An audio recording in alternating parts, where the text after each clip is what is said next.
আসসালামু আলাইকুম সবাইকে। আশা করি সবাই ভালো আছো, সুস্থ আছো। আমাদের আজকে সেমিকন্ডাক্টর এবং ইলেকট্রনিক্সের 4 নাম্বার ক্লাস।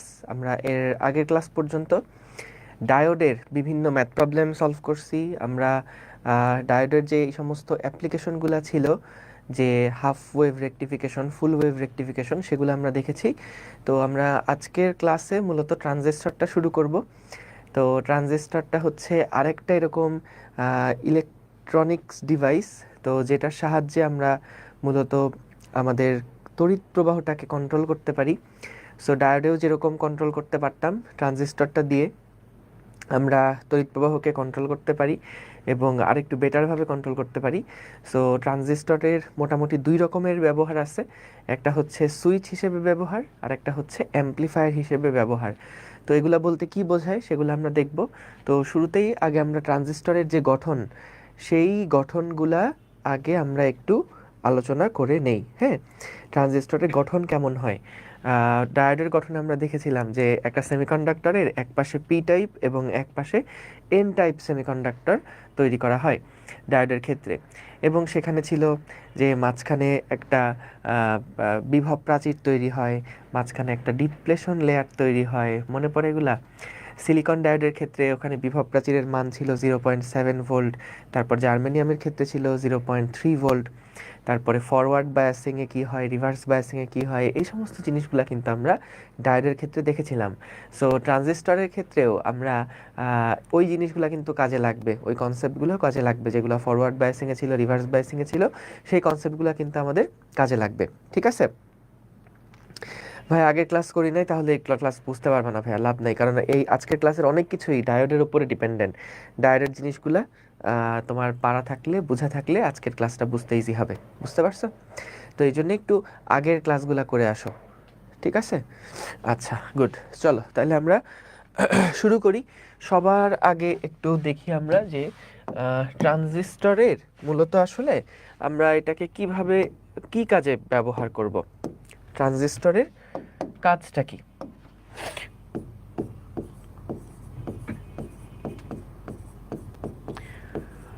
সো ট্রানজিস্টরে আমরা 2 রকমের অ্যাপ্লিকেশন দেখব। হ্যাঁ, একটা হচ্ছে ট্রানজিস্টরকে আমরা ব্যবহার করব অ্যাম্প্লিফায়ার হিসেবে, এবং সেকেন্ড আরেকটা ব্যবহার হচ্ছে সুইচ হিসেবে। তো অ্যাম্প্লিফায়ার বলতে কি বোঝায়? অ্যাম্প্লিফায়ারের বাংলা হচ্ছে বিবর্ধক। বিবর্ধক কোনো একটা সিগন্যালের যদি আমরা বিবর্ধন করতে চাই, কোনো একটা সিগন্যালকে যদি আমরা বাড়াতে চাই, কোনো একটা ধরো কোনো একটা অল্প সাউন্ড আছে, অল্প একটা শব্দ আছে, আমরা চাই সেই শব্দটাকে অনেক বড় শব্দে পরিণত করতে, অনেক উচ্চ শব্দে পরিণত করতে, তাহলে সেখানে একটা অ্যাম্প্লিফায়ার দরকার হয়। যেমন খুবই কমন একটা এক্সাম্পল হচ্ছে, যখন ধরো একটা সমাবেশ বা কোনো একটা সেমিনার রুমের মধ্যে বক্তা যখন কথা বলছে, মাইক ধরে কথা বলছে, তখন কিন্তু বক্তা অনেক আস্তে আস্তে কথা বলে, তার ভলিউম থাকে অনেক অল্প। কিন্তু আমরা দেখি যারা অডিটোরিয়ামে বসে থাকে বা যারা অডিয়েন্স, তারা কিন্তু সাউন্ডটা অনেক উচ্চ শব্দ আকারে শুনতে পারে। কেন শুনতে পারে? কারণ তারা আসলে স্পিকার থেকে শব্দটা শোনে। সো এখানে দেখো বক্তা খুব আস্তে কথা বলছে, খুব অল্প ভলিউমে কথা বলছে, কিন্তু তারপরে ওই স্পিকারে কিন্তু অনেক বড় একটা শব্দ আমরা শুনতে পারি, অনেক লাউড একটা সাউন্ড আমরা শুনতে পারি। সো এইখানে মূলত এই যে অল্প শব্দ যেটা ছিল, সেই অল্প শব্দটা, অল্প ভলিউমটা, সেই অল্প ভলিউমটা যে লাউড একটা ভলিউমে পরিণত হয়ে গেল, এই ঘটনাটাকেই বলা হচ্ছে যে আমরা জিনিসটাকে অ্যাম্প্লিফাই করছি। আমরা এই সাউন্ড অল্প শব্দটাকে অ্যাম্প্লিফাই করে বড় শব্দ বানাইছি। ঠিক আছে, সো অ্যাম্প্লিফাই মানে হচ্ছে বিবর্ধক, অ্যাম্প্লিফায়ার মানে হচ্ছে বিবর্ধক। সো আমাদের দেখবা যে এটা শুধুমাত্র যে শব্দের ক্ষেত্রেই ব্যবহার করা হয় বিষয়টা এরকম না। যে কোনো একটা ঘটনার প্রভাব অনেক বড় হয়ে গেছে, সেই জিনিসটা বোঝাতেও কিন্তু আমরা বলি যে হ্যাঁ, এই ঘটনাটা অ্যাম্প্লিফাই করছে অনেক বেশি। মানে অ্যাম্প্লিফাই কথার অর্থই হচ্ছে যে অনেক বড় হয়ে যাওয়া, মানে জিনিসটা হচ্ছে কয়েক গুণ বেড়ে যাওয়া, এটা বোঝানো হয়।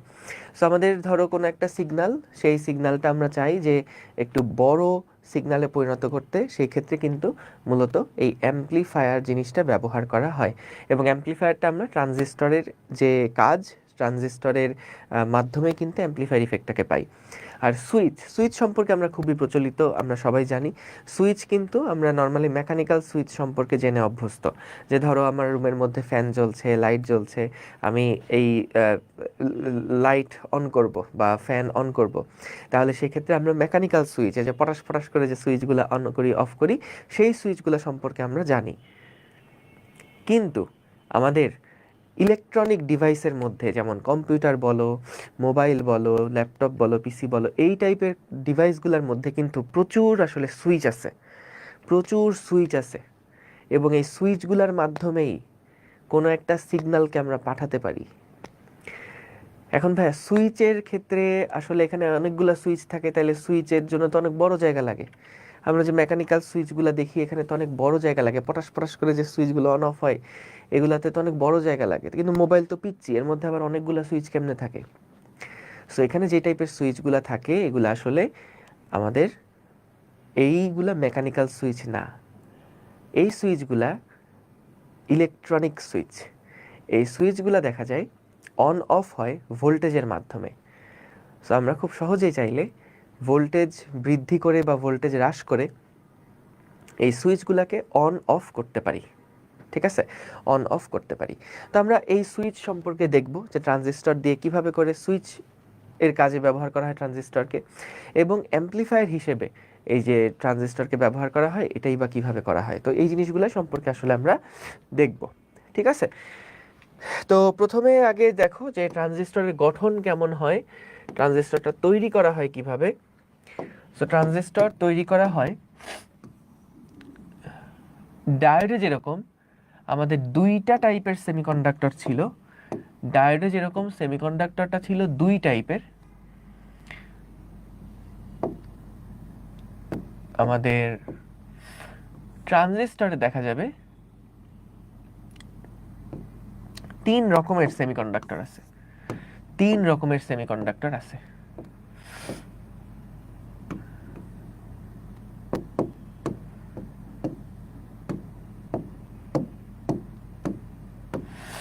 ঠিক আছে, দেখা যাবে তিন রকমের সেমিকন্ডাক্টর আছে। সো এইখানে খেয়াল করো, তিন রকমের সেমিকন্ডাক্টর আছে, তিন ভাবে ডোপিং করা থাকতে পারে। একটা হতে পারে যে আমি এই পাশটাতে পি টাইপ ডোপিং করলাম, এই পাশটাতেও পি টাইপ ডোপিং করলাম, মাঝখানে এন টাইপ ডোপিং করা হলো। মাঝখানে আলাদা না হলে তো আর তিনটা রিজিয়নকে আলাদা করা যাবে না। দেখো ডায়োডের ক্ষেত্রে রিজিয়ন ছিল দুইটা, এক পাশে ছিল পি টাইপ ডোপিং করা, এক পাশে ছিল এন টাইপ ডোপিং করা। আর ট্রানজিস্টরের ক্ষেত্রে আমাদের রিজিয়ন আছে টোটাল তিনটা, এইটা পি টাইপ, মাঝখানেরটা এন টাইপ, তারপরে আবার পি টাইপ। অথবা এরকমও করা যেতে পারে যে এই পাশটা এন টাইপ, এই পাশটা পি টাইপ, এই পাশটা এন টাইপ। তো দুই রকমের ট্রানজিস্টর এরকম হতে পারে, একটা হলো পিএনপি ট্রানজিস্টর আর একটা হলো এনপিএন ট্রানজিস্টর। সো নাম শুনেই বুঝতে পারছো, পিএনপি মানে হচ্ছে দুই পাশে পি মাঝখানে এন, আর এনপিএন মানে হচ্ছে দুই পাশে এন মাঝখানে হচ্ছে পি। পিএনপি ট্রানজিস্টর এবং এনপিএন ট্রানজিস্টর গেল। এখন এখানে তুমি দেখো তিনটা রিজিয়ন কিন্তু ভাগ করা, এবং তিনটা রিজিয়ন আমি আলাদা আলাদা কালার দিয়ে প্রকাশ করছি। তিনটা রিজিয়নের সাইজও আসলে আলাদা আলাদা। তো তিনটা রিজিয়নের নামগুলা কি কি সেগুলো যদি তোমাকে একটু বলি, যেমন এই পাশের যে রিজিয়নটা আছে, এই পাশের রিজিয়নকে আমরা বলছি কালেক্টর। কালেক্টরের বাংলা হচ্ছে সংগ্রাহক, সংগ্রাহক। মাঝখানে যে রিজিয়নটা আছে এটাকে আমরা বলছি বেজ রিজিয়ন, বাংলা হচ্ছে পিঠ বা ভূমি। আর একদম ডান সাইডে যে রিজিয়নটা আমরা এঁকেছি সেটাকে আমরা বলছি এমিটার রিজিয়ন বা নিঃসারক অঞ্চল। প্রত্যেকটা অঞ্চলের কিছু আলাদা আলাদা বৈশিষ্ট্য আছে। সো একটা হলো কালেক্টর, একটা হলো বেজ, এবং আরেকটা হচ্ছে এমিটার। এখন এই তিনটার তুমি দেখতে পাচ্ছ সাইজ আসলে তিনটার সাইজ সেম সেম না, মাঝখানে একটা সাইজ একটু ছোট, এটার সাইজ একটু বড়, এটার সাইজ সবচেয়ে বড়, এবং তাদের ডোপিং লেভেলেরও কিন্তু একটা পরিবর্তন থাকে। ডোপিং লেভেল মানে কি? ডোপিং মানে কি? ভেজাল মেশানো। সো ভেজাল মেশানোর পরিমাণটাও দেখা যায় এক একটা রিজিয়নে এক এক রকম হয়। তো এগুলো থেকে অনেক এমসিকিউ আসে। আমি একটু শর্টে পুরো একটা টেবিল করে লিখে দিচ্ছি, পুরাটা তুলে ফেলবা খাতায়। এই 4টা রিভিশন দিলেই সবগুলা কভার হয়ে যাবে। দেখো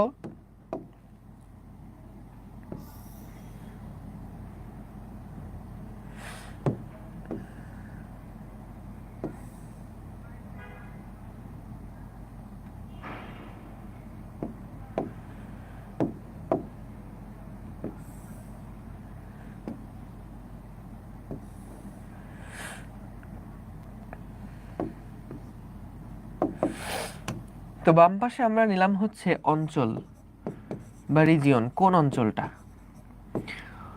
এই পাশে নিব হচ্ছে আকৃতি কেমন, সাইজ কেমন, আর এখানে লিখবো আমরা ডোপিং লেভেল কেমন ছিল। ডোপিং লেভেল কেমন ছিল। তো খেয়াল করো আমাদের 3 রকমের অঞ্চল, তাই না? সো একটা হচ্ছে কালেক্টর বা সংগ্রাহক, আর একটা হচ্ছে বেস, এবং আরেকটা হচ্ছে এমিটার।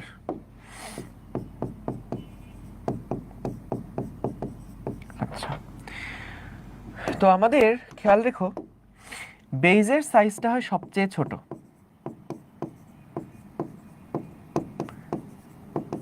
এবং এর ডোপিং লেভেল থাকে সবচেয়ে কম। সবচেয়ে কম ডোপিং লেভেল থাকে, তার মানে খুব অল্প পরিমাণে ভেজাল মেশানো হয় এখানে, বুঝছো? এমিটারের ডোপিং লেভেলটা থাকে সবচেয়ে বেশি। এমিটারের ডোপিং লেভেল থাকে সবচেয়ে বেশি। এমিটারের সাইজটা থাকে মাঝারি ধরনের, মিডিয়াম সাইজ। অন্যদিকে কালেক্টরের সাইজটা হচ্ছে সবচেয়ে বড়, আর ডোপিং লেভেলটা থাকে মাঝারি। ঠিক আছে, ঠিক আছে, এগুলো থেকে কিন্তু এমসিকিউ দেয়, এগুলো একটু খেয়াল রেখো। ঠিক আছে, সো তার মানে কি খেয়াল করো, এর মানে হচ্ছে আমাদের এই যে পি টাইপ যেটা আছে সেখানে কিন্তু আমাদের দেখা যাবে যেই মেজরিটি চার্জ ক্যারিয়ারগুলা সেগুলাই আমরা এখানে প্রমিনেন্টলি দেখাবো। তো আমাদের পিএনপি ট্রানজিস্টরও আছে, এনপিএন ট্রানজিস্টরও আছে, কিন্তু সবচাইতে বেশি প্রচলিত যেটা সেটা হচ্ছে এনপিএন ট্রানজিস্টরটা। এনপিএন এর জন্য কার্যকারিতা যা হয়, কার্যপদ্ধতি যা হয়, পিএনপি এর জন্য কার্যপদ্ধতি সেমই হয়। সো আমরা আসলে পুরাটা কেসে এনপিএন ট্রানজিস্টরটা নিয়েই আলোচনা করব।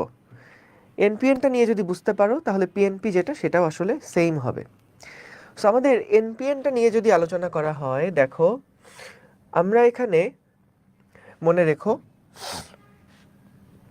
এই এন যেটা আছে, এই এন যেটা আছে সেটা এন টাইপ, তাই না? এন টাইপে আমাদের মেজরিটি চার্জ ক্যারিয়ার আসলে কারা? এন টাইপের মেজরিটি চার্জ ক্যারিয়ার হচ্ছে ইলেকট্রন, তাই না? সো আমরা এখানে এই পাশে ইলেকট্রন রাখবো। ইলেকট্রনগুলোকে আমি এরকম ডট দিয়ে প্রকাশ করতেছি, এরকম ডট দিয়ে প্রকাশ করতেছি। দেখো এটা হচ্ছে আমাদের কিন্তু ওই পি যে রিজিয়নটা সেটা। তারপরে আসো, মানে এটা হলো আমাদের কালেক্টর রিজিয়নটা, এটা হলো আমাদের বেস রিজিয়নটা। বেস রিজিয়ন সবচেয়ে ছোট সাইজ এবং ডোপিং লেভেলও থাকে সবচেয়ে কম, তাই আমি এখানে হোলের পরিমাণ দিয়ে রাখলাম খুবই সামান্য, কারণ ডোপিং এর পরিমাণ আসলে খুবই অল্প। সো হোলের পরিমাণ দিয়ে রাখলাম অল্প।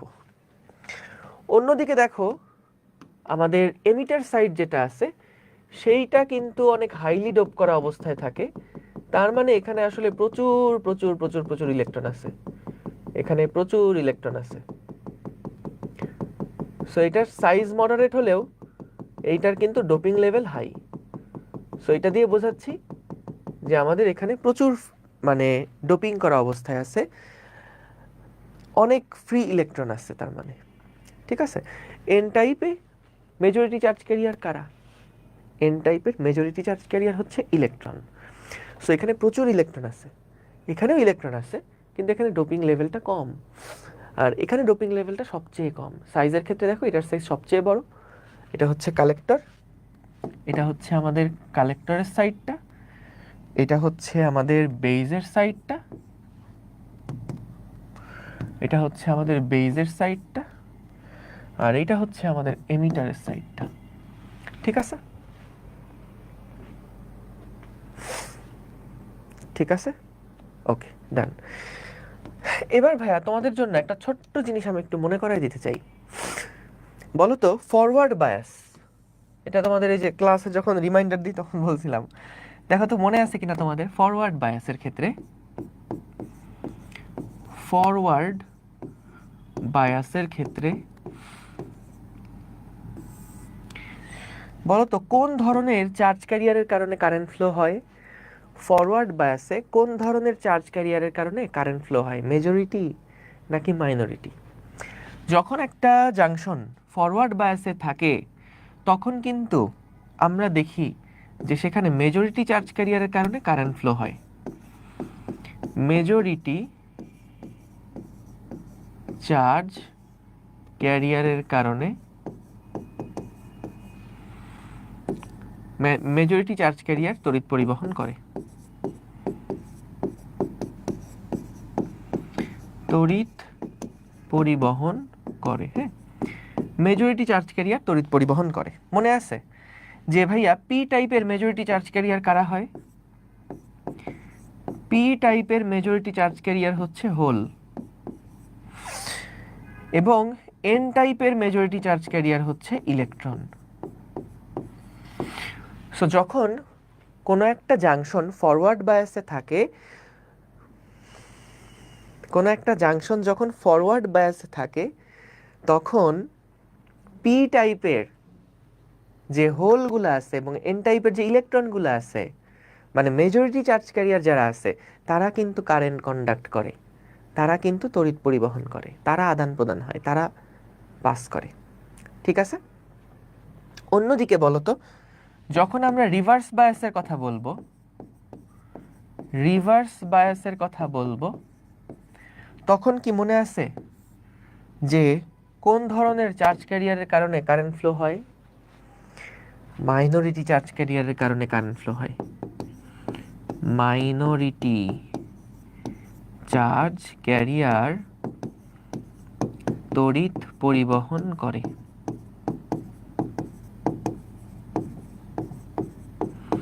মাইনরিটি চার্জ ক্যারিয়ার তড়িৎ পরিবহন করে। সো বলো তো দেখি, তাহলে পি টাইপের মাইনরিটি চার্জ ক্যারিয়ার কারা? ইলেকট্রন। আর এন টাইপের মাইনরিটি চার্জ ক্যারিয়ার হচ্ছে হোল, তাই না?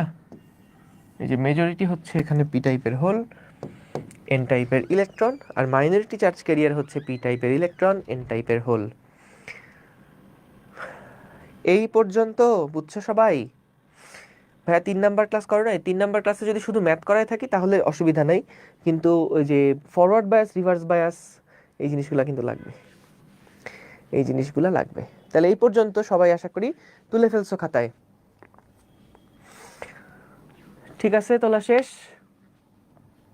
ওকে, সো চলো চলো, ছবি যা যা আঁকবো খাতায় তুলে ফেলবা। হ্যাঁ, দেখো, সো আমরা এবার এই ডায়োডটাকে, মানে এই ট্রানজিস্টরটাকে কিভাবে ট্রানজিস্টরটা অ্যাম্প্লিফায়ার হিসেবে কাজ করে সেই জিনিসটা দেখাবো, যে আমাদের ডায়োডটা, আমাদের এই ট্রানজিস্টরটা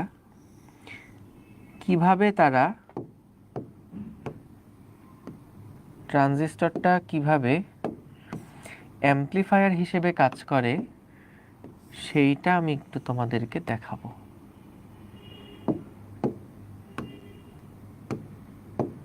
ঠিক আছে, এই হলো গিয়ে আমাদের ট্রানজিস্টর, বুঝছো? এটার একটু বড় করে আঁকি, একটু বড় করে নেই। আচ্ছা না, কপিটা একটু পরে করব, এখন দরকার নেই।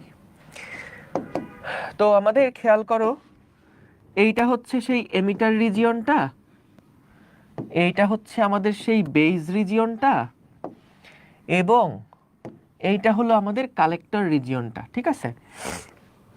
কালেক্টর রিজিয়নটা জাস্ট আনুভূমিক ছিল, উলম্ব করে দিছি। এখন বলো তো, আমাদের এখানে টোটাল জাংশন আছে কয়টা বলতে পারবা? এখানে আমাদের টোটাল জাংশন আছে কয়টা?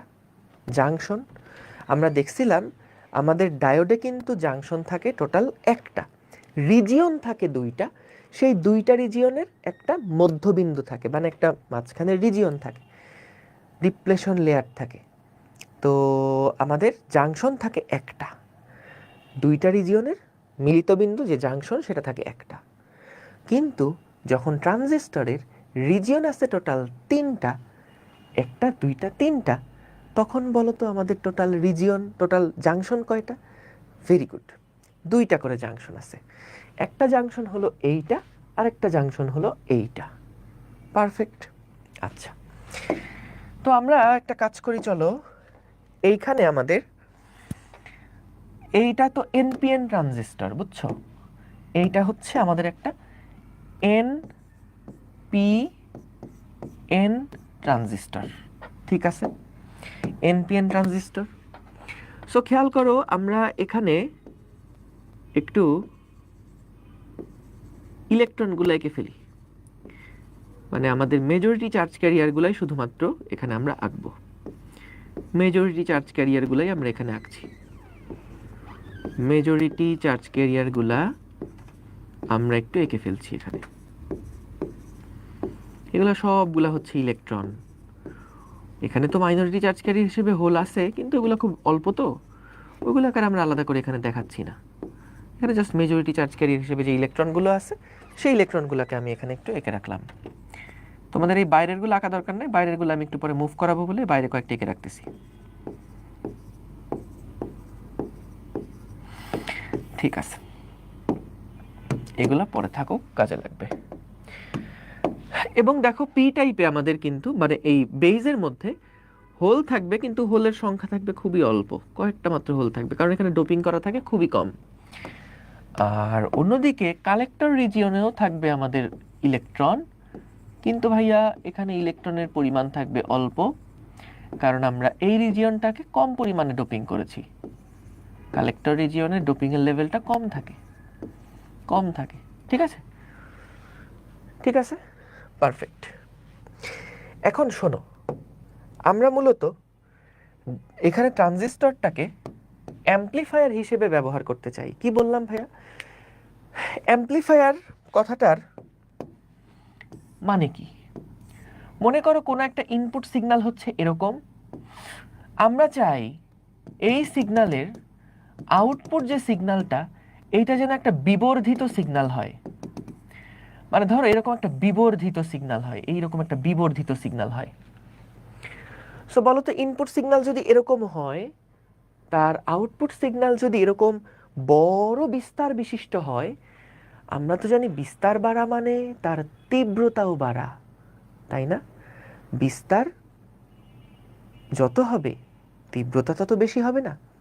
তীব্রতা হচ্ছে বিস্তারের বর্গের সমানুপাতিক। তো তাহলে এখানে যদি বিস্তার কম থাকে, তাহলে এখানে তীব্রতা কম। সো ইনপুট যে সিগন্যাল সেটার তীব্রতা কম। যদি আউটপুট সিগন্যালের তীব্রতা বাড়াতে চাই, তাহলে আউটপুট সিগন্যালের এই বিস্তারটা কিন্তু বাড়তে হবে। সো এই সিগন্যালের একটা বিবর্ধিত সিগন্যাল হচ্ছে এইটা, এই সিগন্যালের একটা অ্যাম্পলিফাইড ভার্সন হচ্ছে এইটা, একটা বিবর্ধিত রূপ হচ্ছে এইটা। সো কি মেকানিজম চালাইলে আমরা এরকম ছোট্ট একটা ইনপুটকে বড় একটা আউটপুটে পরিণত করতে পারবো, সেই জিনিসটা আমরা একটু দেখতে চাই, বুঝছো? যে আমরা এই ট্রানজিস্টরের মাধ্যমে কিভাবে করে একটা ছোট সিগন্যালকে এরকম বড় সিগন্যালে পরিণত করতে পারি, সেটাই আমরা এখন দেখছি। সো এটা দেখার জন্য আমাদের কি করা লাগে জানো? এটা দেখার জন্য আমাদের বেজ এমিটার যে জাংশনটা আছে না, দুইটা জাংশন বলছো তোমরা, একটা এই জাংশন একটা এই জাংশন। সো বেজ এমিটার যে জাংশনটা আছে এই জাংশনটাকে রাখতে হয় ফরওয়ার্ড বায়াসে।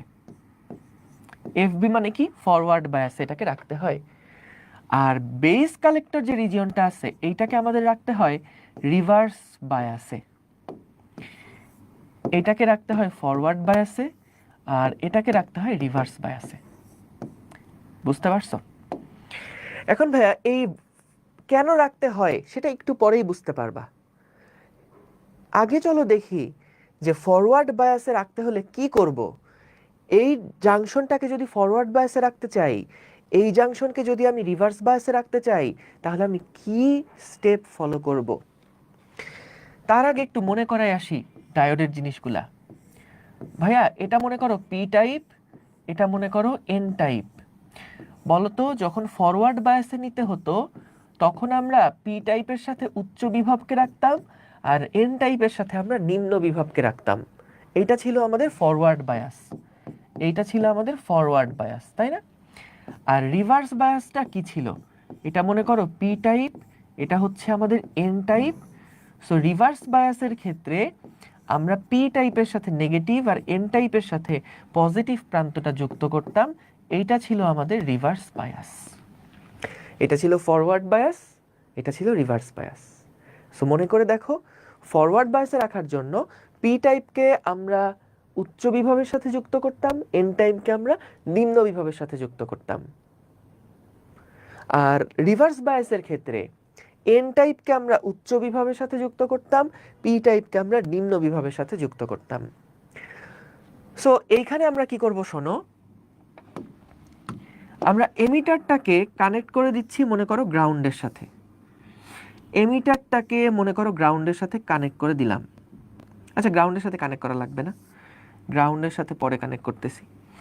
একটা কাজ করি চলো, এমিটার থেকে একটা তার বের করলাম এবং এই বেস থেকে একটা তার বের করলাম। আমি প্রথমে খুবই সিম্পলিফাইড একটা ছবি আগে আঁকাচ্ছি, হ্যাঁ, জাস্ট বোঝার জন্য।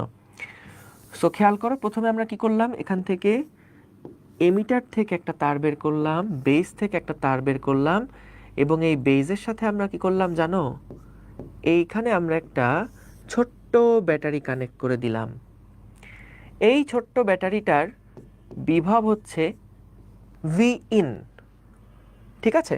এখানে ছোট্ট একটা ভি ইন কানেক্ট করে দিলাম এবং দেখা যায় যে এইটার বিভব মনে করো আমরা দিলাম 0.7 ভোল্ট। সাপোজ ইনপুট ভোল্টেজটা কত দিলাম, 0.7 ভোল্ট। তাহলে এখানে আমাকে বলো তো, আমাদের এই বেস এমিটার যে জাংশনটা আছে এইটা কি আসলে ফরওয়ার্ড বায়াসে চলে গেল না? কিভাবে ফরওয়ার্ড বায়াসে গেল? কারণ দেখো এখানে উচ্চ বিভবের সাথে আছে পি টাইপ, এই যে পি টাইপ, এবং নিম্ন বিভবের সাথে কানেক্টেড হচ্ছে এন টাইপ। তাহলে কিন্তু এই জাংশনটা ফরওয়ার্ড বায়াসে চলে গেল, কারণ এই যে এখানে পজিটিভগুলো হোলকে বিকর্ষণ করবে, নেগেটিভগুলো ইলেকট্রনকে বিকর্ষণ করবে। সো এখানে কিন্তু 0.7 ভোল্ট যখন দেওয়া হবে তখন কিন্তু এখান থেকে স্মুথলি কারেন্ট ফ্লো হতে থাকবে। তাহলে এইটুকু সবাই ক্লিয়ার ফরওয়ার্ড বায়াসের ক্ষেত্রে কেন এভাবে করে ফরওয়ার্ড বায়াস করলাম? কারণ ফরওয়ার্ড বায়াস মানে ছিল পি কে আমরা পজিটিভের সাথে, এন কে নেগেটিভের সাথে যুক্ত করব।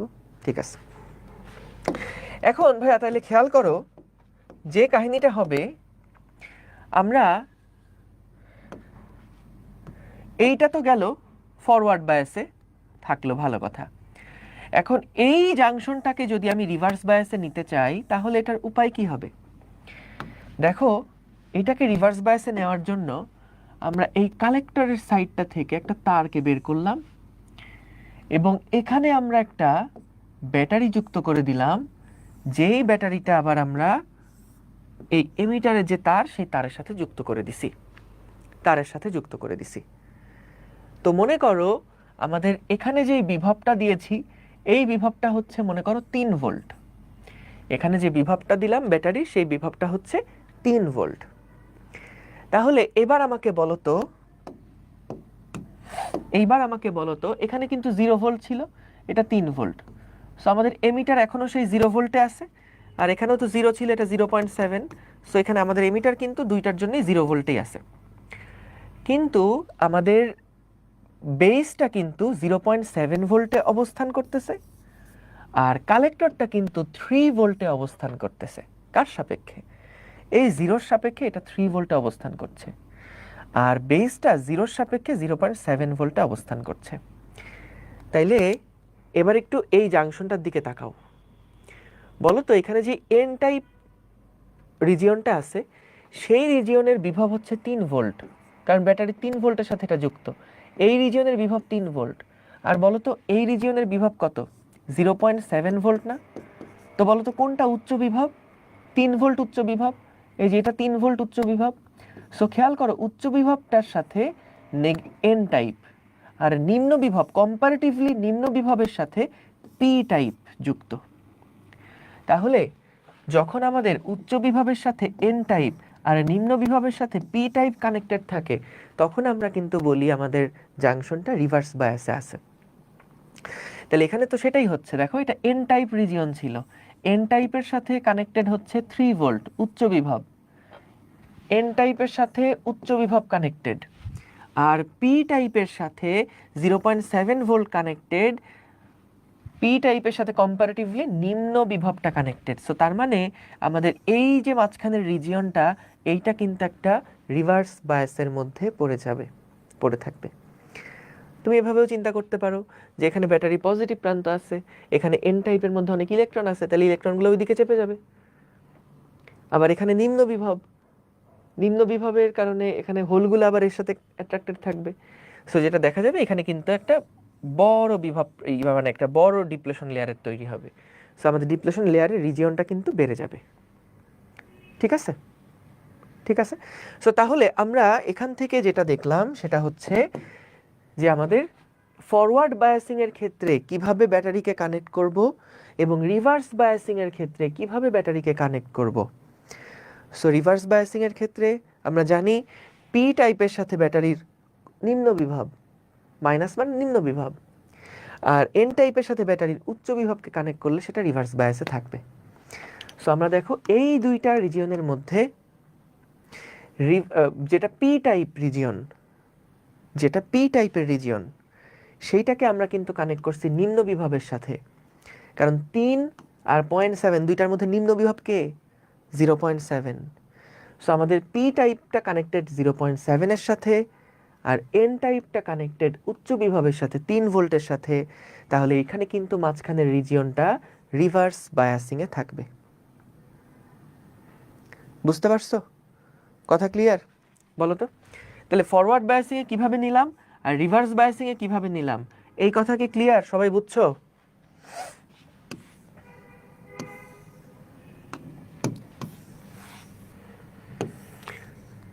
এই কথা কি সবাই ক্লিয়ার? ঠিক আছে। এখন দেখো এইখানে আসলে মূল মেকানিজমটাই কি হবে। সো আমরা চলো এই ছবিটার একটু ছোট করে নেই। এই ছবিটা তো বুঝে গেছি যে কাহিনী কি হচ্ছে ছবিটাতে। আমরা এরকম কম্প্যারিজনের জন্য আরো দুইটা ছবি আমরা একটু দিয়ে রাখলাম। এখানে আমরা আরো দুইটা ছবি একটু পাশাপাশি এঁকে রাখলাম।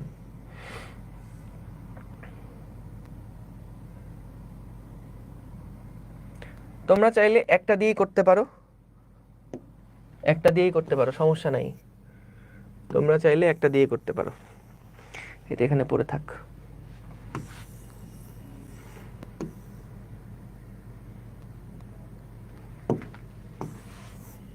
ঠিক আছে, তোমরা চাইলে একটা দিয়েই করতে পারো,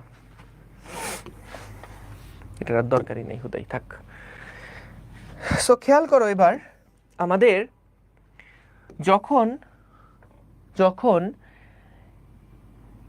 এই পাশের জাংশনটা ফরওয়ার্ড বায়াসে আসে, বলো তো ফরওয়ার্ড বায়াসে আমাদের কোন ধরনের চার্জ ক্যারিয়ার ফ্লো করে? ফরওয়ার্ড বায়াসে মেজরিটি চার্জ ক্যারিয়ার ফ্লো করে, তাই না? তাহলে আমাদের এন টাইপের মেজরিটি চার্জ ক্যারিয়ার হলো ইলেকট্রন। তাহলে যেহেতু এটা ফরওয়ার্ড বায়াসে আছে, তাহলে আমাদের ইলেকট্রনগুলা কিন্তু আস্তে করে সবগুলা এই রিজিয়নে চলে যাওয়া শুরু করবে। কেন শুরু করবে? কারণ এই যে ফরওয়ার্ড বায়াসে আছে, ফরওয়ার্ড বায়াসে মেজরিটি চার্জ ক্যারিয়ার ফ্লো করে, তাহলে এই রিজিয়নটা যেহেতু ফরওয়ার্ড বায়াসে আছে, এ কারণে এখানের যে সমস্ত ইলেকট্রনগুলা তারা কিন্তু দেখা যাবে সুন্দর মতন সব এই বেজ রিজিয়নে চলে আসলো, বেজ রিজিয়নে চলে আসলো। এখন বেজ রিজিয়নে আসার পরে এখানে তো কিছু হোল আছে, সো দেখা যাবে কিছু হোলের মধ্যে দিয়ে কারেন্ট বা কিছু সংখ্যক ইলেকট্রন, খুবই খুবই অল্প সংখ্যক কিছু ইলেকট্রন দেখা যাবে এই দিক বরাবর পাস করে চলে যাবে। খুবই অল্প সংখ্যক ইলেকট্রন দেখা যাবে এই দিক বরাবর পাস করে চলে যাবে, কারণ এখানে তো হোল আছে, হোলের মধ্যে কিছু ইলেকট্রন ঢুকে দেখা যাবে এদিক থেকে একটা কারেন্টের মধ্যে চলে যাবে। কিন্তু দেখা যাবে মেজরিটি সংখ্যক ইলেকট্রন তারা কালেক্টর রিজিয়নে চলে গেছে। কেন কালেক্টর রিজিয়নে যাবে? কেন কালেক্টর রিজিয়নে যাবে? কারণ আমাকে বলো তো, পি টাইপের মেজরিটি চার্জ ক্যারিয়ার কারা ছিল? হোল। মাইনরিটি চার্জ ক্যারিয়ার কারা ছিল? ইলেকট্রন। বলো তো রিভার্স বায়াসে minority charge carrier current flow করে না? রিভার্স বায়াসে minority charge carrier current flow করে না? সো আমাদের এইখানে তো জাংশনটা আছে রিভার্স বায়াসে, তাহলে এখানে মাইনরিটি চার্জগুলো ফ্লো করবে। তাহলে বলো তো পি টাইপের মেজরিটি ছিল হোল, মাইনরিটি ছিল ইলেকট্রন, তাহলে এটা রিভার্স বায়াসে থাকার কারণে মাইনরিটি চার্জ ক্যারিয়ার বা ইলেকট্রনগুলা সবাই ফ্লো করবে। এখন এখানে তো আমাদের ইলেকট্রনের পরিমাণ আর অল্প নাই। কেন অল্প নাই? কারণ ইলেকট্রন তো অনেকগুলো ইলেকট্রন এন টাইপ থেকে ফরওয়ার্ড বায়াসে থাকার কারণে এখানে অনেক ইলেকট্রন চলে আসছে। সো রিভার্স বায়াসে তো পি টাইপ থেকে ইলেকট্রনই পাস করার কথা, তাহলে অনেকগুলো ইলেকট্রন, বেশিরভাগ ইলেকট্রন তারা কিন্তু এই রিভার্স বায়াসে থাকার কারণে তারা বেশিরভাগ ইলেকট্রন কিন্তু ঠাস করে দেখা যাবে বেশিরভাগ ইলেকট্রন তারা কিন্তু কালেক্টর রিজিয়ন দিয়ে পাস করে চলে যাবে। বলতো এই দুইটা জিনিস কি বুঝতে পেরেছো কিনা? এত আস্তে আস্তে বলতেছি, এরপরেও যদি না বুঝো আরেকবার রিক্যাপ দেখবা। বুঝছো? একটু মনোযোগ দাও। আজকের ক্লাস এটা কিন্তু ধরো ট্রানজিস্টরের যে ব্যাপার স্যাপারগুলো আছে একটু যদি বুঝো তাহলে পুরো জিনিস সহজ, খুব বেশি প্যাচাল নাই। কিন্তু এটা বই পড়ে বুঝবা না সহজে, বই পড়ে এটা খুবই টাফ লাগবে। তো যা যা বলছি ভেঙে চুরে বলছি, একটু বোঝার চেষ্টা করো। না বুঝলে আরেকবার রিক্যাপ দেখো, ঠিক আছে? আচ্ছা, বুঝছি, গুড। তাহলে খেয়াল করো, আবার বলছি খেয়াল করো, এইটাই আমাদের মূলত গুরুত্বপূর্ণ পার্ট এখানকার। হ্যাঁ, সো দেখো ভাইয়া, ফরওয়ার্ড বায়াসে এখানে আমাদের জাংশনটা ছিল যে এখানে আমাদের ফরওয়ার্ড বায়াস কাজ করছে। সো ফরওয়ার্ড বায়াসে আমরা জানি মেজরিটি চার্জ ক্যারিয়ার ফ্লো করে। সো এন টাইপের মেজরিটি হচ্ছে ইলেকট্রন, তারা সুন্দর মতন এখানে পাস করে চলে যাবে। রিভার্স বায়াসে মাইনরিটি চার্জ ক্যারিয়ার ফ্লো করে। পি টাইপের মাইনরিটি মানে ইলেকট্রন, তো ইলেকট্রন তো অল্প থাকার কথা, কিন্তু অল্প নাই, কারণ এখান থেকে অনেক ইলেকট্রন এই রিজনে চলে আসছে। সো এখানে দেখা যাবে খুবই অল্প সংখ্যক ইলেকট্রন তারাই 0.7 দিয়ে পাস করবে, বেজ দিয়ে পাস করবে, কিন্তু মেজরিটি ইলেকট্রন তারা কিন্তু ওই পাশে চলে যাবে, কালেক্টর রিজিয়নে চলে যাবে।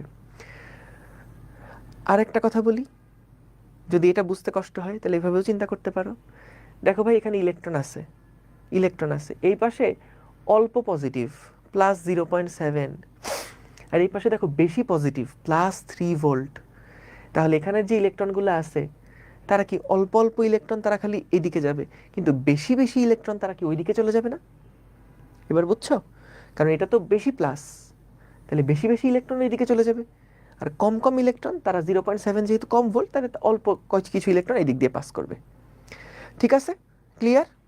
আচ্ছা, এখন ভাইয়া কথাটা কি শোনো, মনোযোগ দিয়ে শুনবা, খেয়াল করবা, পুরাটা শোনো, ভালো করে শোনো।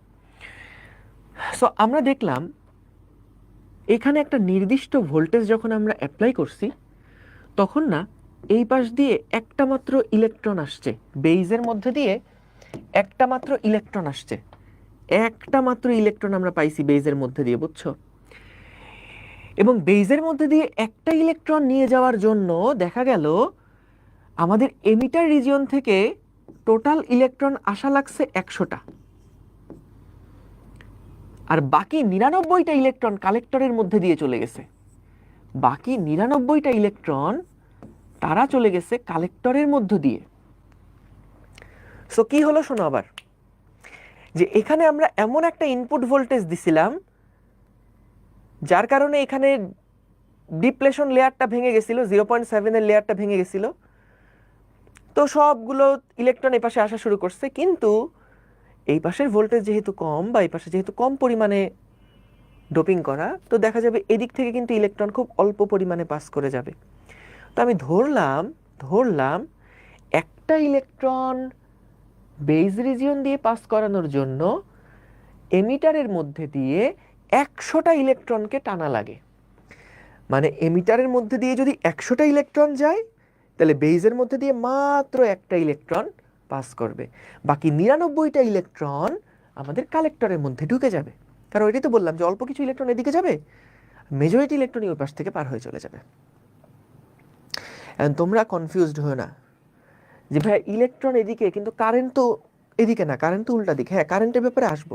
তোমরা তো এটা জানোই, ইলেকট্রনের প্রবাহ যেদিকে হয়, কারেন্টের প্রবাহ কি সেই দিকে না তার উল্টা দিকে? তার উল্টা দিকে। সো কারেন্টের দিকটা কোন দিকে সেটা তো জাস্ট উল্টাই দিলেই হয়ে যাবে, ওটা নিয়ে প্যারা খেও না। আপাতত মনে করো ইলেকট্রন যদি বেশি যায় তাহলে বেশি কারেন্ট, ইলেকট্রন যদি কম যায় তাহলে কম কারেন্ট। সহজে আগে এভাবে মাথায় রাখো, ঠিক আছে? সহজে আগে এভাবে মাথায় রাখো। এই ফটোকপি করা লাগবে কেন? এক আসার মারবো ধইরা লিখে দিচ্ছি, খাতায় তুলবা এগুলা। এগুলো আবার কিসের ফটোকপি বুঝলাম না। যা যা লিখতেছি তুলে ফেলো, খাতায় তুলে ফেলো। এগুলো আমার এখানে সুন্দর মতন সব স্লাইড করাই আছে। এই স্লাইড তোমাদের না দেখাই আমি নিজে হাতে হাতে করতেছি, যাতে তোমরা লেখো। লিখে ফেলো এগুলা, যা যা লিখতেছি লিখে ফেলো, ঠিক আছে? দেখো, সো আমাদের যেটা বলছিলাম যে এই 100টা ইলেকট্রন এমিটার রিজিয়ন থেকে টানার জন্য বা টানলে দেখা যায় বেজের মধ্যে দিয়ে মাত্র একটা ইলেকট্রন সার্কিটে ঢোকে, বাকি 99টা ইলেকট্রন ওইদিকে পার করে চলে যায়। এখন আমরা যদি এখানে ভোল্টেজটাকে ধরো আরেকটু বৃদ্ধি করি, 0.7 থেকে ধরো আরেকটু আমরা এটাকে বৃদ্ধি করলাম, এই ভোল্টেজটাকে সামান্য আরেকটু বৃদ্ধি করলাম। মনে আছে ফরওয়ার্ড বায়াসের ক্ষেত্রে তড়িৎ প্রবাহ আর ভোল্টেজের গ্রাফটা কেমন ছিল? এটা আঁকার দরকার নেই, তোমাদের খাতায় লেখাই আছে এটা। এই যে মনে আছে আই ভার্সেস ভি এর গ্রাফটা কেমন ছিল ফরওয়ার্ড বায়াসিং এর ক্ষেত্রে? ফরওয়ার্ড বায়াসিং আমরা এইরকম একটা গ্রাফ পাইছিলাম না, যেখানে 0.7 ভোল্ট, যেটা 0.7 ভোল্টের জন্য আমরা একটা তড়িৎ প্রবাহ পাই, কিন্তু ভোল্টেজ যখন এর থেকে বাড়ে তখন কিন্তু হিউজ পরিমাণ একটা কারেন্টের ফ্লো আমরা দেখি, তাই না? সো এটা ছিল ফরওয়ার্ড বায়াসের ক্ষেত্রে। সো এখানে খেয়াল করো আমাদের যদি আমরা এখন এই ভোল্টেজটাকে একটুখানি বাড়াই, মনে করো এমন পরিমাণ ভোল্টেজটাকে আমরা বাড়ালাম যাতে করে এই দিকে আমাদের এখন মনে করো 2টা ইলেকট্রন আসতেছে, এখন 2টা ইলেকট্রন, কারণ ভোল্টেজ বাড়াইছি। ভোল্টেজ বাড়ালে এখানে ফ্লোগুলো বাড়বে। আগে যদি 100 ইলেকট্রন পাস করতে, এখন আরো বেশি ইলেকট্রন পাস করবে। তো কারণ আমি এখানে ভোল্টেজটা বাড়াইছি, তো ভোল্টেজ বাড়ালে এখানকার যেই ডিপ্লেশন লেয়ারটা তো ভেঙে গেছেই, আরো বেশি পরিমাণ সেই ইলেকট্রনকে পুল করতে পারবে। সো খেয়াল করো, যখন একটা ইলেকট্রন এখান থেকে পাস করলো তখন 100টা ইলেকট্রন এখান থেকে উঠে আসছিল, বলো তো? তাহলে যখন 2টা ইলেকট্রন এখানে পাস করবে তখন আমাদের এই এমিটারের মধ্যে দিয়ে 200টা ইলেকট্রন টান দিতে হবে। সহজ হিসাব ভাইয়া, একটা ইলেকট্রন বেস দিয়ে পাঠানোর জন্য 100 ইলেকট্রনকে টানা লাগে। সো এখানে 2 করার জন্য আমি ভোল্টেজকে একটু বাড়াইছিলাম, যখন এখানে 2 ইলেকট্রন চাইবো তখন এখানে 200 ইলেকট্রনকে কিন্তু পুল করতে হবে। আচ্ছা, তাহলে বলো তো বাকি 2 × 99 গুণ ইলেকট্রন কিন্তু দেখা যাবে কালেক্টর রিজিয়ন দিয়ে প্রবেশ করে গেল। ঠিক আছে, বুঝলাম। এইবার আমরা কি করলাম, ধরো এই ইনপুট ভোল্টেজকে এবার আরো একটু বৃদ্ধি করলাম। আমাদের এই ইনপুট ভোল্টেজটাকে আমরা আরো একটু পরিমাণে মনে করো বৃদ্ধি করছি, এমনভাবে বৃদ্ধি করছি যাতে করে আমাদের এই দিকে এখন 3টা ইলেকট্রন আমরা টান দিতে পারি। ভোল্টেজটা এমনভাবে বাড়াইছি যাতে করে আগে 2টা ইলেকট্রন বেজের মধ্যে আসতো, এখন যেন 3টা ইলেকট্রন বেজের মধ্যে আসে। তাহলে ভাইয়া বলো তো 2টা ইলেকট্রনের জন্য এমিটার থেকে 200 ইলেকট্রন টানা লাগছে, তাহলে 3টা ইলেকট্রনের জন্য এমিটার থেকে এখন কয়টা ইলেকট্রন টানা লাগবে? 3 × 100 ইলেকট্রন, 3 × 100 ইলেকট্রন টানা লাগবে। ঠিক আছে, তাহলে 3 × 100 ইলেকট্রন টানলে 3টে ইলেকট্রন মাত্র বেজের মধ্যে দিয়ে যাবে, বাকি যেই 3 × 99 পরিমাণ ইলেকট্রন তারা কোথায় যাবে? তারা কিন্তু দেখা যাবে কালেক্টরের মধ্যে দিয়ে পাস করে চলে যাবে।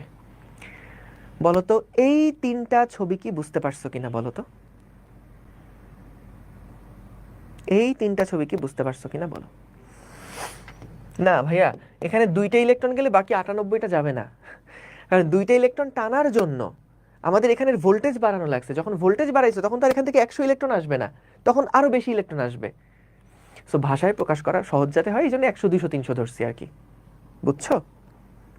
না ভাইয়া তানুশ্রী পাকনামি করো না, আসতেছি। ভিন বাড়ায় কি লাভ হচ্ছে এখনই বলবো, আগে বলো এই প্রসেস বুঝছো কিনা আগে তাই বলো। যে আমাদের একটা ইলেকট্রন যদি এখানে যেতে চায়, 100 ইলেকট্রন টানলাম এমিটার থেকে, বাকি 99টা কালেক্টর দিয়ে চলে গেল। যখন আমি চাই এখানে 2টা ইলেকট্রন আসুক, তখন আমার তো এমনি এমনি আসবে না, ভোল্টেজ বাড়াতে হবে। ভোল্টেজ বাড়ালে তখন এখান থেকে 100 ইলেকট্রন বেরোবে না, 200 ইলেকট্রন বেরোবে। এখানে 2টা গেলে এখানে 200টা যাবে, তাহলে 200টা গেলে 2টা এখানে চলে গেলে বাকি 198টা ইলেকট্রন কিন্তু কালেক্টরের মধ্যে দিয়ে চলে যাবে। তারপরে 3টে ইলেকট্রন যদি চাই আরেকটু ভোল্টেজ বাড়ানো লাগবে, 3টে ইলেকট্রন এখানে টানার জন্য 300 ইলেকট্রন এমিটার থেকে পুল করা লাগবে, এবং 3টা চলে গেলে 3 × 99 পরিমাণ ইলেকট্রন কালেক্টর দিয়ে পাস করে যাবে। ঠিক আছে, এইবার আসো একটা মজার জিনিস, খেয়াল করো তো। আমাদের এই যে বেস কারেন্ট, যেটা আমাদের এই যে বেস এর যে ইলেকট্রনগুলা, যখন তুমি, আমি আবারও বলছি ভাষাটা একটু সহজ করার জন্য, এই যে 2টা ইলেকট্রন গেল, এটাকে আমি বলছি 2টা কারেন্ট, 2 একক কারেন্ট। এভাবে চিন্তা করো, এটা হলো 2 একক তড়িৎ প্রবাহ ধরে নাও। ইলেকট্রনের প্রবাহিত তড়িৎ প্রবাহ জাস্ট দিক উল্টা বাবা, জাস্ট দিক উল্টা, প্যারা খেও না। সো বলো তো যখন আমাদের এখানে 2 একক তড়িৎ প্রবাহ থেকে যখন 3 একক তড়িৎ প্রবাহ আমরা বৃদ্ধি করলাম, অর্থাৎ বেইজের কারেন্ট যখন 1 বাড়াইছি, মাত্র 1, 2 থেকে বেইজের কারেন্ট কত বাড়ছে? 1 বাড়ছে, 1 একক বাড়ছে। তখন দেখো তো কালেক্টরের কারেন্ট 2 × 99 থেকে 3 × 99 হয়ে গেছে। 2 × 99 মানে 198, 3 × 99 মানে 297। সো খেয়াল করো বেইজের কারেন্ট আমরা যখন 1 একক মাত্র বৃদ্ধি করছি, 2 ইলেকট্রন থেকে যখন 3 ইলেকট্রন করছি, 1 একক কেবলমাত্র তড়িৎ প্রবাহ বৃদ্ধি করছি, তখন আমাদের কালেক্টরের কারেন্ট 2 × 99 থেকে 3 × 99 হয়ে গেছে, মানে কারেন্টের পরিমাণ বৃদ্ধি পাইছে 99 গুণ, তাই না? সো যখন এখানে বেইজের কারেন্ট আমি 1 বাড়াইছি, তখন কালেক্টরের কারেন্ট বাড়ছে 99। বলো তো যদি আমি এখন কমাই, 3 থেকে 3 একক কারেন্ট থেকে বেইজের কারেন্ট যদি 3 একক থেকে আমি 1 কমায়ে 2 বানাই, তাহলে দেখো কালেক্টরের কারেন্ট 297 থেকে 198 নেমে যায়। তাহলে খেয়াল করো এই কারেন্টের যেভাবে বাড়ছে, এই কারেন্ট যদি বাড়ে এই কারেন্টও বাড়ছে, কালেক্টর কারেন্টও বাড়ছে। এই যে বেস দিয়ে যে ইলেকট্রন যাচ্ছে এটাকে বলতেছি বেস কারেন্ট, কালেক্টর দিয়ে যে ইলেকট্রন যাচ্ছে সেটাকে বলতেছি কালেক্টর কারেন্ট, এমিটার দিয়ে যে কারেন্ট আসলো সেটাকে বলতেছি এমিটার কারেন্ট। ঠিক আছে, তাহলে দেখো যখন বেস কারেন্টটা বাড়লো তখন আমাদের কালেক্টর কারেন্টও বাড়লো। বেস কারেন্ট যদি কমে তাহলে কালেক্টর কারেন্টও কমে, কিন্তু বেস কারেন্ট যদি 1 বাড়াও কালেক্টর বাইরে যায় 99, বেস কারেন্ট যদি 1 কমাও কালেক্টর কারেন্ট কমে যায় 99। সো খেয়াল করো বেইজের অল্প একটু চেঞ্জের কারণে কালেক্টরের হিউজ একটা চেঞ্জ হচ্ছে। সো এই চেঞ্জটাকে আমরা বলছি একটা অ্যামপ্লিফাইড ভার্সন। এখন খেয়াল করো আমরা যেটা দেখলাম, যেটার জন্য তোমরা অধীর আগ্রহে অপেক্ষা করে আসো, সেটা হচ্ছে ভাইয়া এই দিকে যেই কারেন্টটা গেল না, এই দিকে আমাদের যে 1 ইলেকট্রন ঢুকলো না, এই 1 ইলেকট্রনটাকে এই এক ইলেকট্রনের যেই ডিরেকশনটা সেটা তো এই দিকে চলে গেছিল, তাহলে তড়িৎ প্রবাহের ডিরেকশনটা কোন দিকে? তড়িৎ প্রবাহের ডিরেকশনটা হচ্ছে ইলেকট্রন যেদিকে গেছে তার উল্টা দিকে। সো এই কারেন্টটাকে আমরা আই বি দিয়ে প্রকাশ করি, যেই কারেন্টটা বেইজের মধ্যে ঢুকলো সেটাকে আমরা বেস কারেন্ট বলছি, আইবি। 100টা ইলেকট্রন এদিকে গেছিল, তাহলে তড়িৎ প্রবাহের ডিরেকশন কোন দিকে? নিচের দিকে না? সো এইটাকে আমরা বলছি এমিটার কারেন্ট, এইটাকে আমরা বলছি আমাদের এমিটার কারেন্ট, ঠিক আছে? Emitter current. এদিক দিয়ে ইলেকট্রন বের হয়ে গেছিল কালেক্টরের ভিতর দিয়ে, তাহলে আমাদের কালেক্টর যে কারেন্ট, কালেক্টরের কারেন্ট তার উল্টা দিকে, এটাকে আমরা আইসি দিয়ে প্রকাশ করছি। সো খেয়াল করো, এদিকে আইসি, এদিকে আইবি, এদিকে আইই। সো আমরা যেটা দেখলাম এতক্ষণ, আইবি এর অল্প একটু চেঞ্জ করলে আইসি এর একটা হিউজ চেঞ্জ হয়। আইবি এর অল্প একটু চেঞ্জ করলে আইসি এর হিউজ একটা চেঞ্জ হয়, ঠিক আছে? আইবি এর অল্প একটু চেঞ্জ করলে আইসি এর চেঞ্জটা হিউজ পরিমাণে হয়।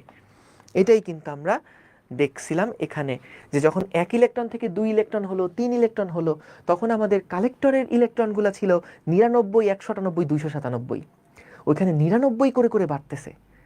সো তার মানে আইবি যদি আমরা অল্প একটু চেঞ্জ করি তাহলে আইসি হিউজ পরিমাণে পরিবর্তন হচ্ছে।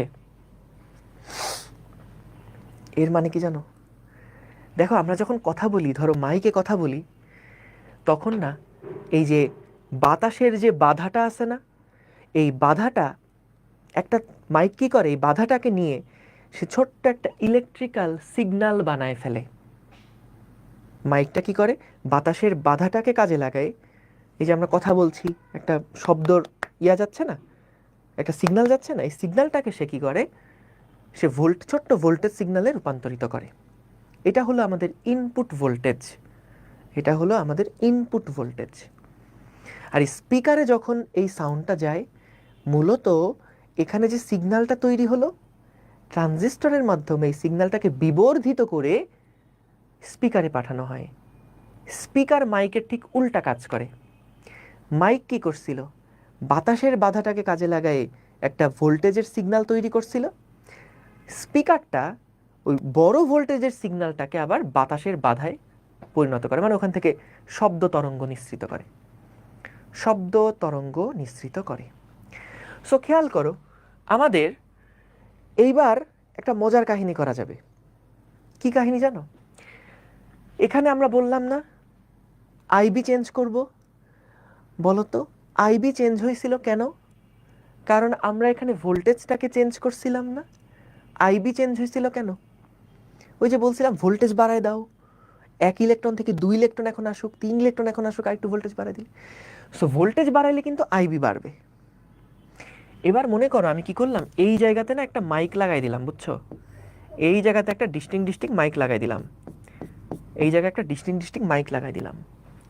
সো মাইকের যে কথা, মাইকে যখন বাতাসের বাধা পাবে, মাইকে যখন কথা বলবো, তখন এখানে কিন্তু একটা ভোল্টেজ একবার বাড়বে, একবার ভোল্টেজ কমবে, ভোল্টেজ বাড়বে, ভোল্টেজ কমবে।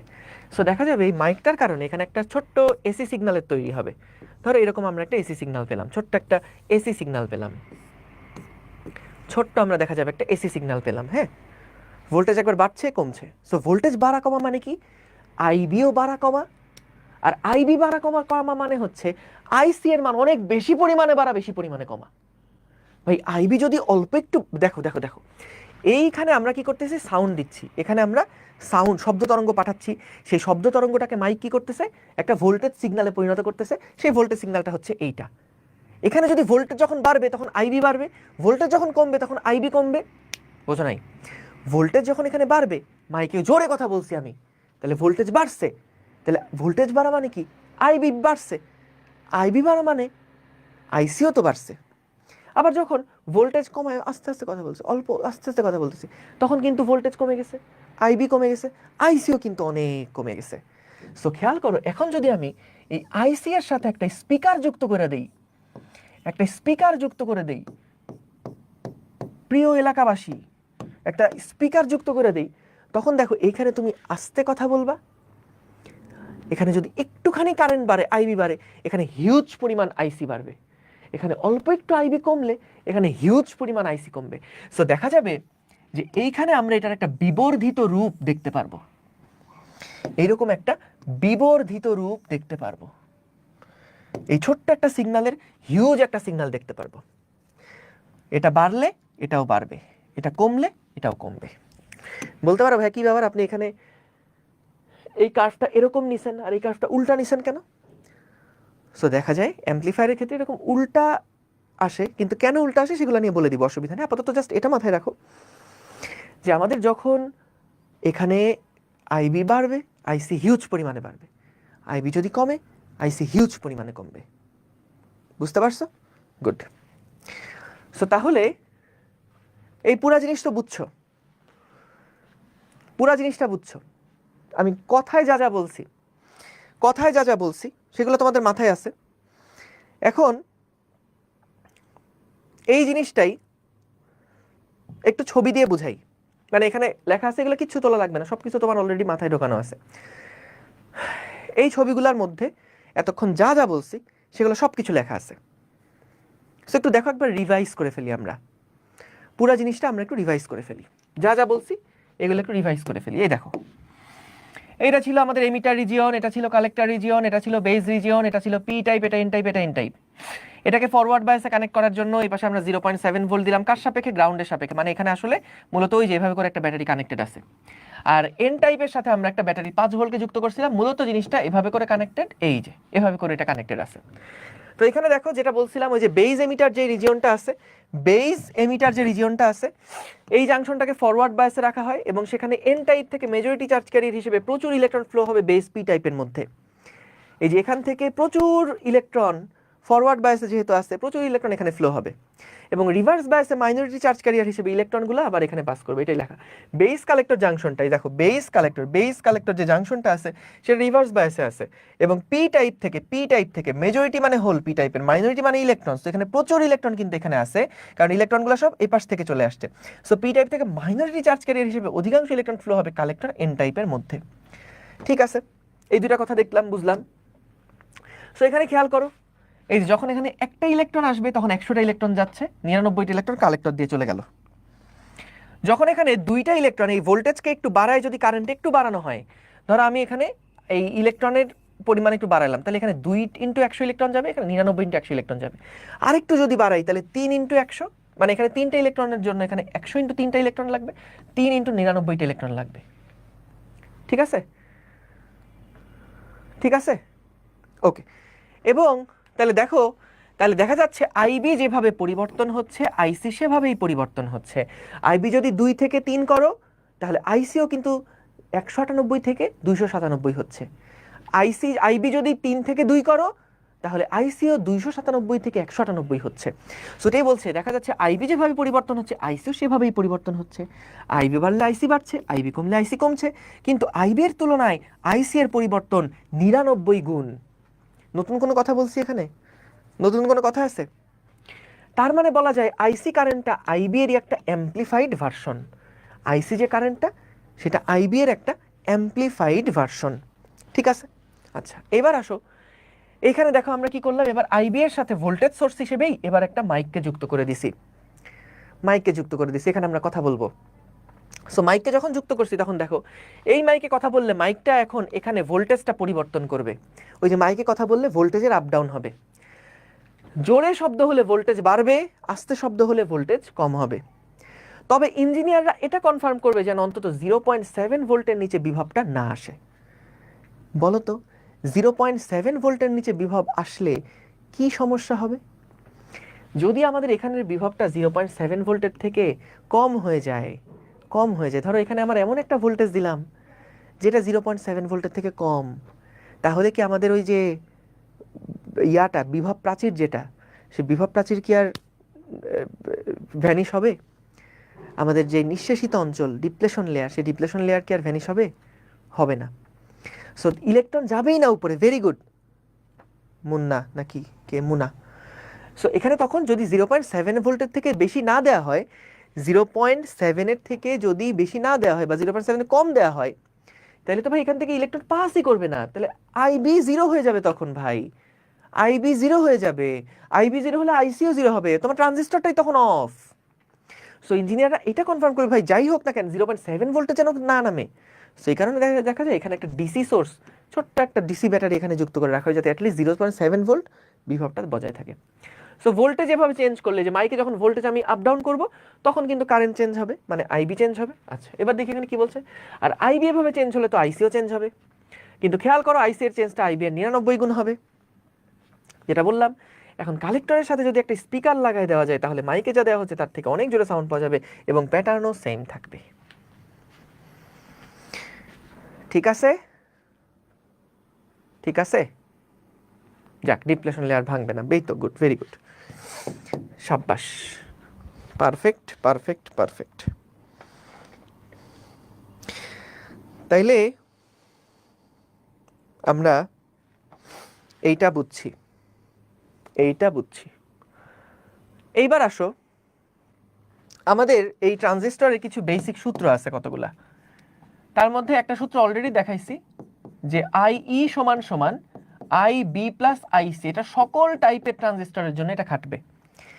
তুমি খেয়াল করো এখানে যদি কেসিএল অ্যাপ্লাই করো তাহলে দেখো কারেন্ট আইসিটা এখানে ঢুকছে, আইবি কারেন্ট এখানে ঢুকছে, আর আইই কারেন্ট এখান থেকে বের হচ্ছে। তাহলে আইই সমান সমান আইবি প্লাস আইসি, এটা সকল কেসের জন্য এটা খাটবে, বুঝছো? আচ্ছা এখন এখানে কয়েকটা কারেন্টের অনুপাত আছে, যেমন যদি আমরা আইসি কারেন্টকে আইই দিয়ে ভাগ করি তাহলে এখানে যে অনুপাতটা পাওয়া যায় এটাকে বলা হয় আলফা। এই যে আমাদের আইসি কারেন্টটা আইই এর কত গুণ, আইসি কারেন্টটা আইই এর কত গুণ সেটা হচ্ছে আমাদের আলফা দিয়ে আমরা প্রকাশ করি। এটাকে বাংলায় বলা হয় প্রবাহ বিবর্ধন গুণক, প্রবাহ বিবর্ধন গুণক, ঠিক আছে?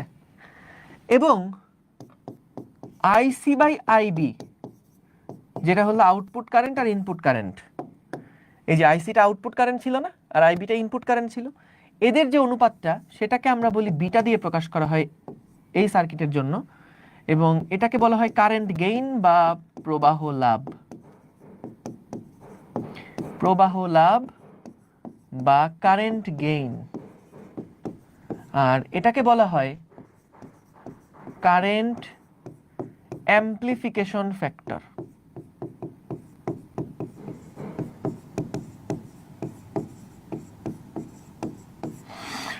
প্রবাহ বিবর্ধন গুণক, প্রবাহ লাভ।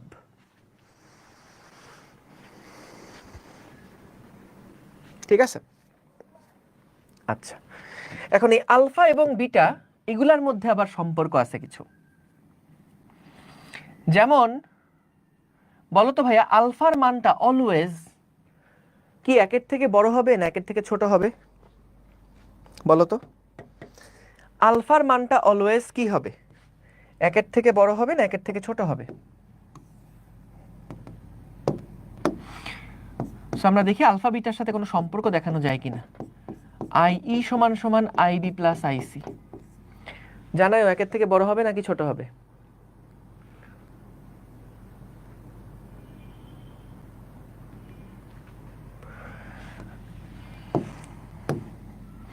সো আমাদের দুই পাশে যেহেতু আইসি আইসি আছে, চলো আমরা আইসি দিয়ে ভাগ দেই সবাইকে, তাহলে আলফা বিটা চলে আসবে সহজে। এটাকে আইসি দিয়ে ভাগ দিলাম, এটাকেও আইসি দিয়ে ভাগ দিলাম, এইটাকেও আইসি দিয়ে ভাগ দিলাম। আইই বাই আইসি মানে হচ্ছে 1 by alpha, IB by IC মানে হচ্ছে 1 বাই বিটা, আর আইসি বাই আইসি হচ্ছে 1। সো কি বের করতে চাও? যদি আলফা বের করতে চাও তাহলে দেখো বিটা নিচে থাকলো, উপরে আসছে বিটা প্লাস 1, 1 বাই আলফা, তাহলে আলফার মান হচ্ছে beta divided by 1 plus beta. দেখেই বুঝতে পারছো আলফার মান কিন্তু অবশ্যই একের থেকে ছোট হবে, একের থেকে ছোট হবে।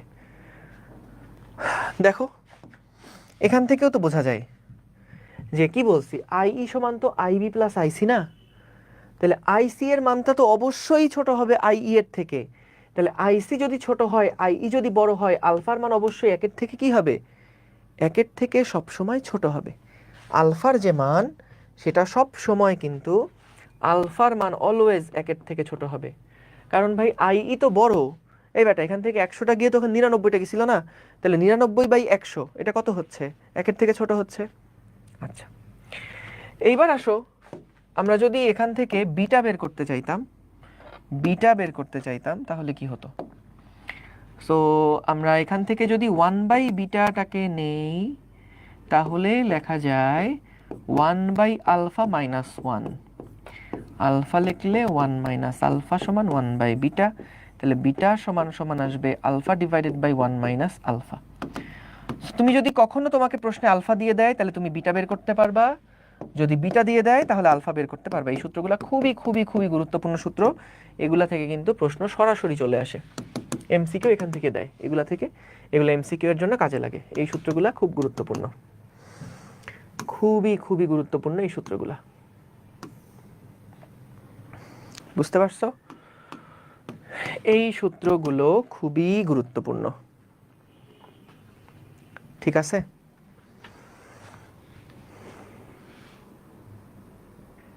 সো দেখো আলফা জিনিসটার মানে আসলে কি? আলফার মান 1-এর থেকে ছোট।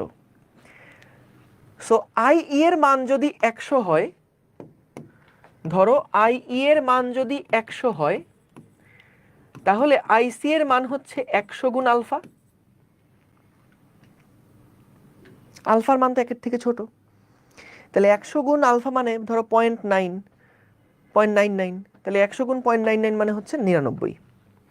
সো আই এর মান যখন 100, এই যে আই এর মান যদি 100 হয়, আইসি এর মান হচ্ছে আলফা গুণ 100। তাহলে বলো তো আই বি কত হবে? আই বি কত হবে? আমরা এই সূত্র থেকে দেখতে পারি আই বি সমান হচ্ছে I E minus IC. So বলো তো আই ই মানে হচ্ছে 100, আইসি মানে হচ্ছে 100 আলফা, তাহলে ভাইয়া 100 কমন নিলে আসে কিন্তু 1 মাইনাস আলফা।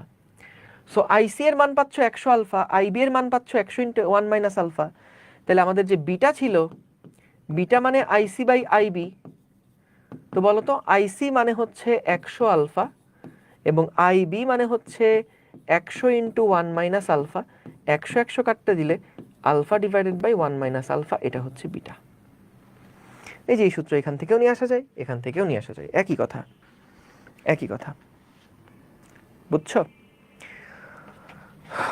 ঠিক আছে। তো তাহলে এই সূত্র যেগুলো স্টার মার্ক দেওয়া আছে এইগুলা কিন্তু একেবারে ঝাঁঝরা মুখস্থ করে ফেলবা।